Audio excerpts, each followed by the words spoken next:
Toronto stores and institutions demand compensation after the G20 protests caused lost profits last summer.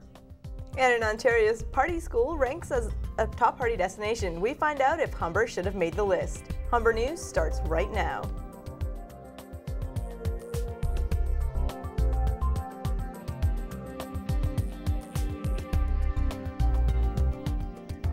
Hello, it's Friday, April 15th. Welcome to Humber News, coming to you from the Broadcast Center here at the North Campus. I'm Uwais Motella.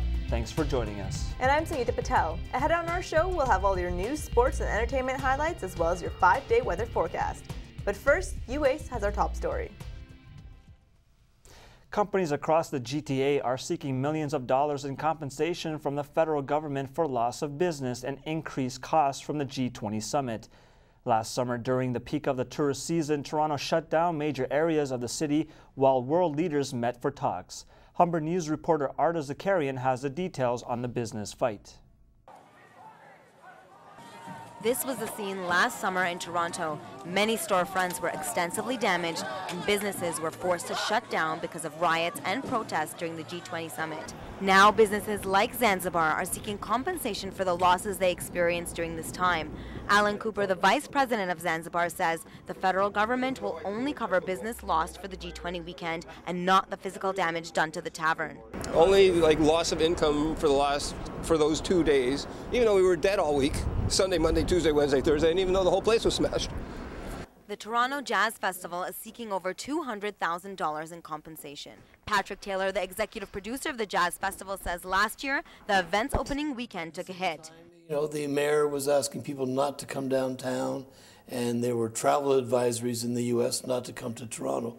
So we're a big tourist event, and not just for the people of Toronto. So it affected our ticket sales for sure. Others that have placed claims are Porter Airlines, the Toronto Blue Jays, and the National Ballet of Canada. Although 20,000 security personnel were present during the G20, extensive damage was still done right here in Toronto's downtown core. Foreign Affairs Department says 411 claims have been submitted in from businesses and non-profit organizations that have suffered, and Audit Services Canada will be assessing these claims. Arda Zakarian, Humber News. The reason for Helena Georges' dismissal has finally come out 1 year after she was kicked out of the cabinet and the Conservative Party. According to information obtained by the CBC, the former Conservative MP was accused of extortion, fraud, and involvement with prostitutes by a private investigator. Georges held a news conference this morning. She says the PMO's communication office made a concerted effort to perpetrate lies and smear her name. She also says the Conservative Party failed to make things right, even though she had been proven innocent by the RCMP.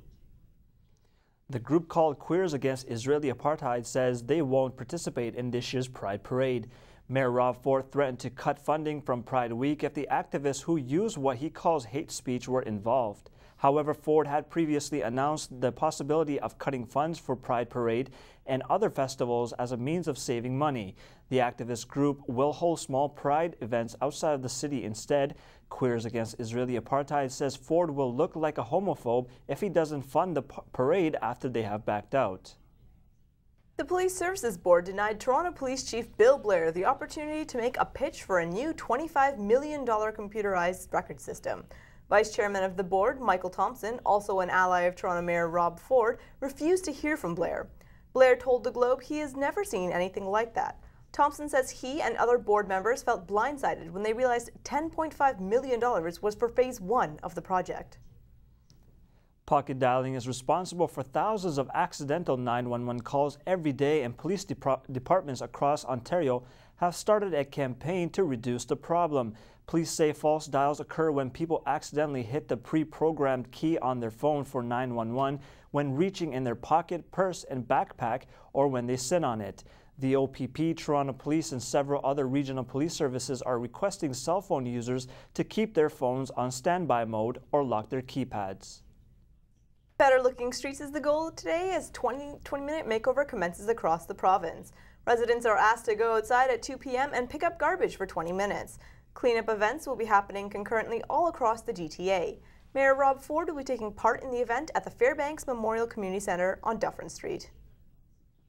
Playboy magazine has released its top picks for party schools across North America. and only one Canadian school made the cut, and it wasn't Humber College. Humber News reporter Miranda Anthosol ventured out on the North Campus to find out just how much we like to party. It's late morning and residents in the art building are just waking up from a hard night of partying. First-year culinary management student Scott Thompson says the party scene at Humber rivals that of Western University. Oh my God, it's insane. Like every night we just go so hard. Like we just drink to no end. I'm still drunk, and it's like 10:30. I forgot to go to class. I woke up 10 minutes late. I'm like, I could go to class, but I didn't, because it seemed like an inconvenience. Rounding out the top 5 party schools are the University of Colorado, Penn State, Arizona State, the University of Western Ontario, and the University of Texas at Austin. Factors that helped determine the rankings included male-to-female ratios and lively music scenes.